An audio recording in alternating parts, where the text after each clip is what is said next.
And what I'd like to do now is introduce Eddie Mobley, fresh off plebe year at West Point. I should probably start out and say, how's the cow? She walks, she talks, she's full of chalk. The highly lactose fluid extracted from the female of the bovine species is prolific to the nth degree. Thank you very much. That's a little bit of an inside story. A part of the discipline of every plebe or freshman at the academy is having a lot of information at your fingertips. Some of it seems senseless at the time you're memorizing it, but it's a part of the discipline, part of the leadership. And that, as I mentioned previously, is that tie into the program. We're not going to necessarily talk about governance today, although it's a topic we'll probably hit, but we're going to talk about leadership. Eddie, if you would, for those who don't know you, how about a little introduction back to Beech Grove before you left for the academy? Well, sir, I graduated from Beech Grove High School in 2006. I was a three-sport athlete, football, wrestling, track. I was vice president of my class, and I graduated from Beech Grove. I got the acceptance to West Point, took that. Been a lifelong Beech Grove resident. I've lived here ever since I was 1. I lived with my mother and my father, only child. But just really always felt a tie to Beech Grove, and felt it was a good launching point for me to go on to a different area of the country. Okay. Well, the second semester of my senior year in high school, I shadowed Sam Merle, the Director of Public Works. And so I was able to work a lot with Mayor Wright and the other parts of the city government. And during that time, a lot of the development plans for the Greenway and for Emerson Avenue, for Main Street, that we're seeing come into effect today were just blueprints and drawings. And so I was in that initial planning stage. I didn't plan any of it, or but I was able to see what it looked like on paper. And then as I left for my basic training, and then I came back during Labor Day, things were in the works. There was construction all over Emerson, and things were getting done. And so that's kind of neat to see that, hey, I'm off there doing my own little thing, but life's still going on. The sun's still coming up in Beech Grove. And so that makes you feel good, because I think that as a soldier, one of our main motivations is that we go off and we do things that may not always be a whole lot of fun, or we give up some of our privileges so that back at home, those that we love and those that we care about in our home place can continue to do whatever they want and to continue to progress. To make those changes back home on Main Street, wherever Main Street is. Right, exactly. There's Main Streets all over the country. Yeah. And then when I would come back for Thanksgiving, more was done, more was paved. And same thing as Christmas and spring break. And now I come back for the summer, and Emerson Avenue's complete. And it's really an amazing thing that you driving down it feels like home. And it's something that I'm proud to drive through and say, hey, this is my home. Look at it. It looks good. And just being in that initial planning stage, and then being able to be a part of the ribbon cutting ceremony on June 30th. I wasn't there in physical presence, but I had a letter read there from me. And so it's just been a great thing to see all this progress going on, and that to come back to it and just see that things continue to happen, and that moves are continue to be made, and that Beech Grove is becoming a city that people want to go to. Great. Why don't you just keep rolling, Tim? We'll get some inserts. Okay. One of the things I would say, just in congratulations, I don't know if you've seen the statistics for college entrance. I won't mention what academic institution is always the toughest to get into, mentioning number of people who apply and number of people who are accepted. And that in and of itself is an accomplishment. Just that, the background you mentioned, having all those passions, doing all those kinds of things, is exactly what, not just West Point, but most colleges are looking for, that well-rounded individual. That, back to, again, a part of the program as we talk about it, is to challenge people to act. And I'll come back to that. The challenge to act for those of you young folks, the folks in school, is find those passions, because that's going to get you your opportunities. That's where they come from. It's the things you do now, not the things you do senior year or junior year. It's the foundation that you've laid, which, as you've talked about. A little cut, and you're wrestling up there. Okay. How do you find fitting that into the schedule, realizing you're taking 21 hours or more a semester, you're doing practice parades, you're doing mandatory formations, inspections, and for those of you who fight your mom on folding your stuff in the drawers, his has to be exactly folded the same size next to his roommates down the drawers. How do you fit in wrestling? It's definitely tough. You know, it's Division I athletics. We started off ranked 22nd in the nation at the preseason last year, and so it's definitely a pressure on us. It's hard. It's physically the toughest thing I've ever done. You know, losing weight, dieting, and just being in condition to fight at that level is really tough, and it's hard, but it helps me because it keeps me focused. I really have to regiment my day between all those academic hours. Those wear on you, and those are the most important. You know, that's what I'm there for, and you know that's why I was put there, to learn and to develop. And but I think a part of that learning is also just what you say. It's that focus. Right. When you get that challenge, and as you've said, you can do a lot more than you think you can when it's just laid out and this is what you got to do. Exactly. Don't get a choice. Right. And you know the physical discipline that comes with it, just the mental toughness that comes with wrestling in general, and then especially at the next level, it's just stepped up. And it's that competition, that will to win, that will to fight to win, that I think really does help me excel in becoming an officer. And that I understand what it's like to go through tough times where you don't want to do anything, where you don't have food in you, you don't have water in you, and you still got to go. And so it's just overcoming those adversities. You know, I could feel sorry for myself and just say, I wish I didn't do any of this stuff and everything, but that's not what people want of me. That's not what's expected of me, and I really wouldn't develop if that's the attitude that I had of myself. Yeah. Tim, anything you want to throw in as we're doing? You want to talk a little bit about what you've done this summer? Okay. Yeah. Outstanding, yeah. And summer training is a little different than your friends going to college who have 3 months off, go looking for a part-time job. What was your summer like this year? The beginning of my summer, I had an opportunity to leave the academy a week early and then go out to Washington, D.C. with Senator Lugar. And so when I was out there, I pretty much shadowed him and followed him to most of his meetings. Some of them they wouldn't let me into. Understand. But I was able to travel around and see how the national government worked, and where I would listen to constituents' phone calls, read their emails, and then talk to him about it and see how he would put reason behind all of their wants and how he would negotiate and stay focused. And so it was really a neat experience, just besides being in the nation's capital and walking down the halls and seeing Hillary Clinton walk by or Senator Kerry, and it was just an amazing experience to be out there and see all these big name people, but to still see how they're people and they have a job and they take it really seriously, and how they execute that with what their constituents want. So then I was able to take 4 weeks off, and so that was very nice. So I got to be a kid again, get my human privileges back. And then I went to Camp Buckner, which is the sophomore training site. The best summer of your life. Exactly, for the United States Military Academy. So it's about 6 miles away from the actual campus of West Point. And we went out there, and the purpose of it is to get involved in all different branches of the Army. And so we have artillery and infantry and armor and engineers and everything. And we got exposure to training in all those different atmospheres. And some of my highlights were doing an air assault mission out of a Black Hawk helicopter, where we were hiding in the wood line, and then we ran, loaded up the choppers, and then flew away, and then dropped into a mock city that they built for us. And then we got to interact with the civilians on the battlefield, I guess, and negotiate with them, and then try and get our mission accomplished.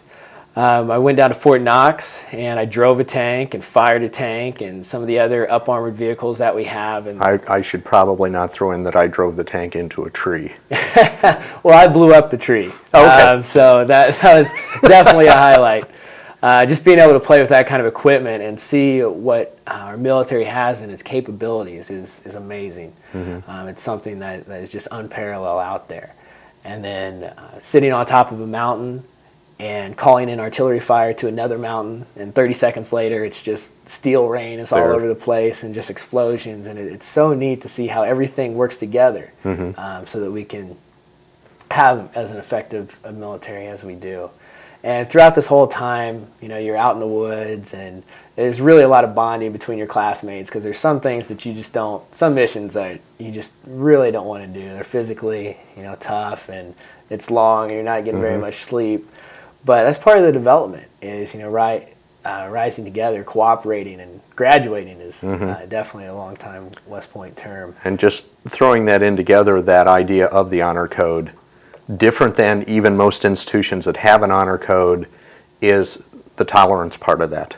Exactly. You have to in that situation, and I would also say from experience, it's an incredible feeling to know that someone's word is their bond. Exactly. They say it, it'll be done. And you don't have to question it, you don't have to worry about it, it's there. And you have to have that with today's military, the things you're talking about, the coordination, timing, all kinds of things that need to be done to make it work well. And that's definitely what separates West Point from a Harvard or from a Yale or from another Ivy League, is that honor code. That, you know, sure, we have a very prestigious academic reputation, but the basis of that is that honor code. That, you know, I can come home and I can talk to any of my friends, and they know I'm not lying to them. You know, and that I can go to any one of my comrades, my peers, and talk to them, and they have complete trust in each other. And it truly is a unique environment that, you know, I come home, and just today I was in my mom's library, and I left my laptop just sitting on a random table. And she was like, "Why are you leaving that there? And at West Point, you don't have to worry about anyone stealing anything." Yeah. So I'm just kind of used to it, you know, not locking doors or anything like that. But it definitely does mean a lot. And I think that helps Army officers in general, because if we're going over to a place like Iraq or Afghanistan with a completely different culture, for them to be able to trust us, we can't lie to them, we can't make things up or be deceiving. They have to understand that we're truthful with them. And just being raised in that culture makes that a lot easier. And a part of that, back to talking about just that concept of leadership into governance, the concept or the phrase that's used is leaders for a lifetime. That whenever you do choose to leave the service, however short or long that is, you are the kind of person that people should want in any institution, because again, you're the person they can rely on. Okay, I'm going to shift gears a sec. Looking to the future then, looking at what you did this summer, some of the things that we talked about, what do you look forward to just in general? And probably a question that I'd have more fun with, but what would you look to specifically as thinking this is going to be a highlight of my progression, my development, my learning? What are you looking forward to in the future for your summers? Okay, in the summers upcoming at West Point. I have an opportunity to go to airborne school or a different military school of some sort. I haven't quite figured out what exactly I want to go on. But definitely jumping out of a plane is sometime going to happen in my career, and I'm very much looking forward to that. It's fun. Yes. And another part of a cadet's development is that you eventually become cadre or leaders for the summer. So either during cadet basic training or during the training that I just went through this summer. And so therefore you kind of get to play the officer role. And you get to develop and plan your missions, and now you're responsible for other cadets and the success of your missions. And so that is a very realistic military scenario, I would say, that, you know, that we can't simulate in the classroom.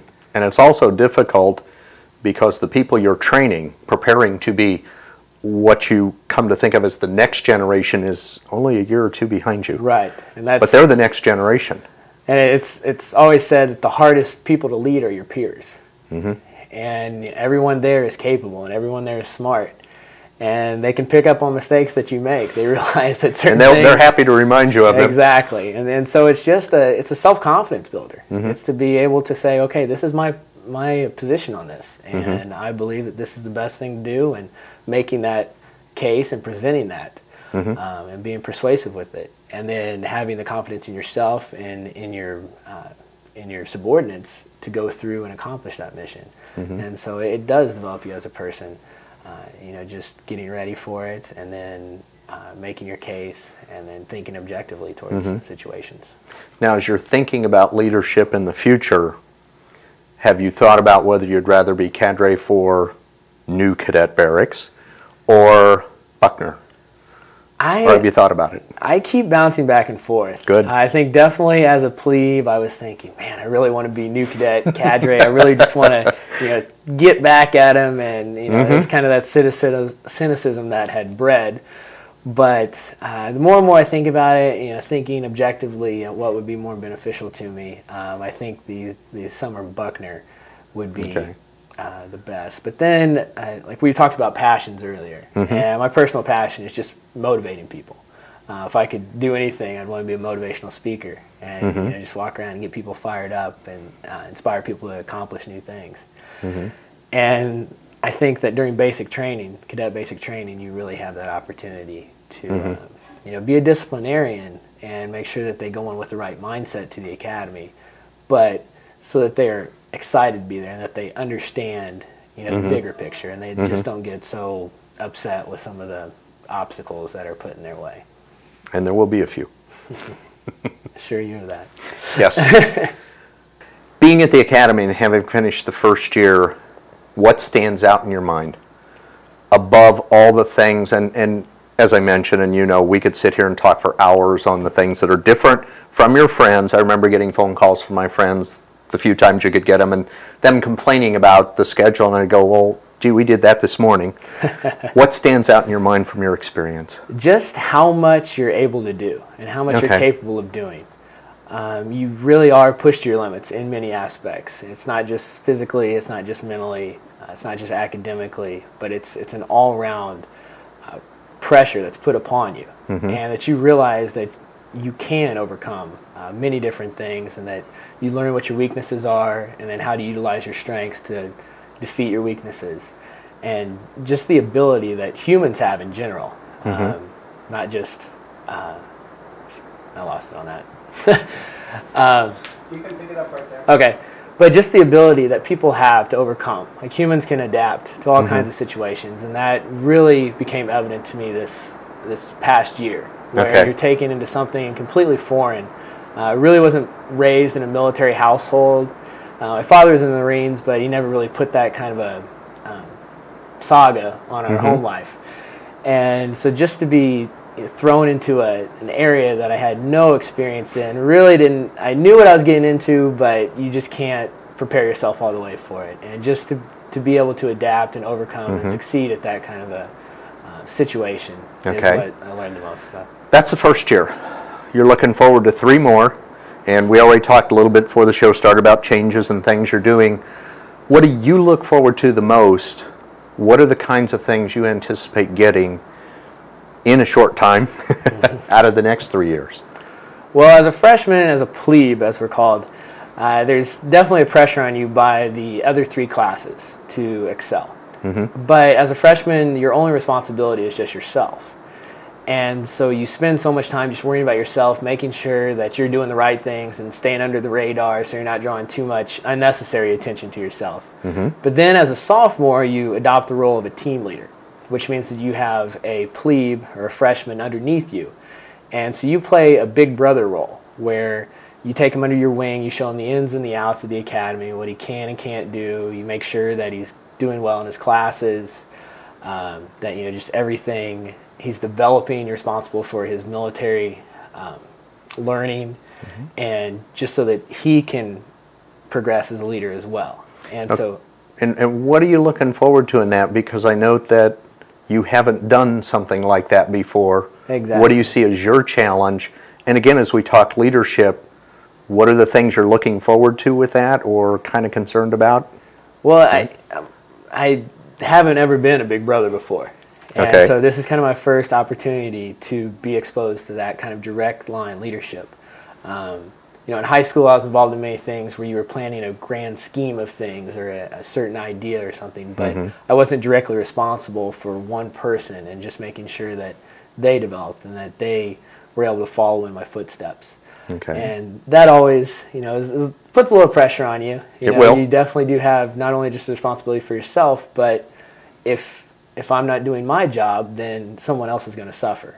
Exactly. And so this is definitely a trying time for me where I get to start discovering my own little leadership style and make adjustments as I go along. But I think it will definitely be a growing and worthwhile experience. Okay. And that I'd say is probably a short-term focus. As you look long-term, and again, we talked a little bit about this, 3 years from now you'll be a grad. It will come around more quickly than you think it will. Trust me on that. I hope so, sir. Well, actually, the hardest thing, and I probably should mention, is this is what you're going to look like 35 years from now. So, but as you look forward to graduation and the kinds of assignments you're going to get, what do you see as the kinds of leadership challenges you're going to be facing 2010, 2011, 2012? Definitely there's a new role for the military in general and military officers specifically. We're not just fighting wars anymore. What we're doing over in the Middle East, it's not an unlimited war where we're able to use all of our forces and there's a clear-cut enemy or clear battle lines. Now it's all-encompassing. You're surrounded. You're living in a city with the local nationals.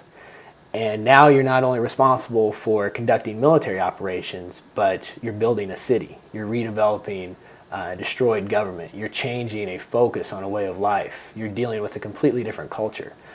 And so this past year I've kind of learned that, okay, there are different ways of life out there. There is life, you know, in the Middle East. There's life in Alaska, in New York, and it's different from what it's here in Beech Grove. And I've always been within the borders of Beech Grove, and so now I'm learning that there's a change and there's a new role and that I have to accept other ways of life and respect them.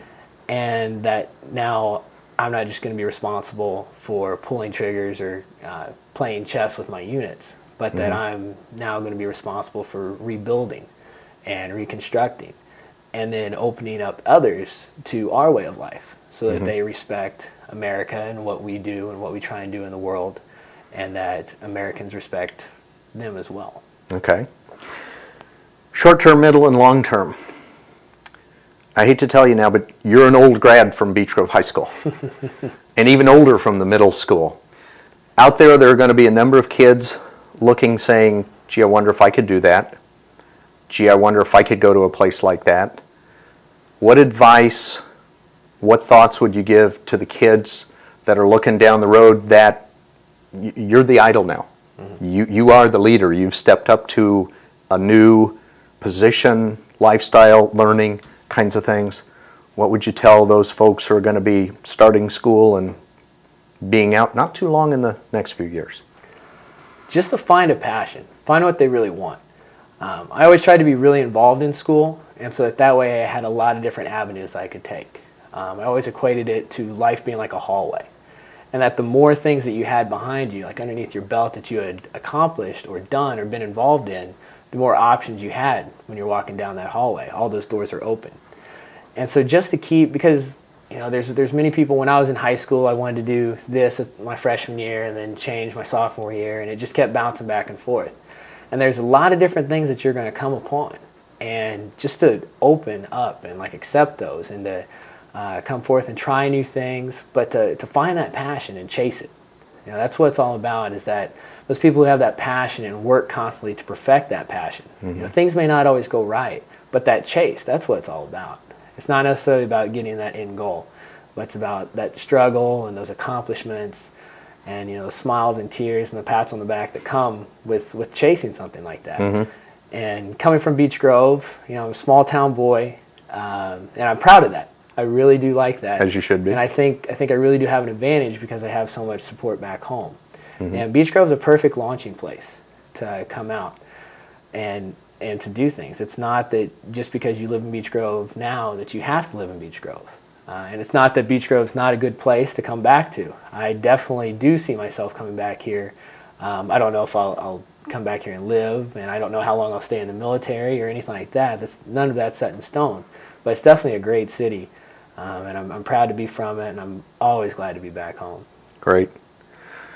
I'd throw that out to those of you watching, that's really a good place for us to end in the short segment, but it's the idea of finding a passion, and I would agree with Eddie completely. It doesn't really matter what it is, but find a passion In fact, find lots of them if you can.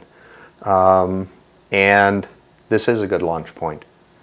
Eddie, thanks for coming. Thank you, sir. Appreciate it. It's been a pleasure.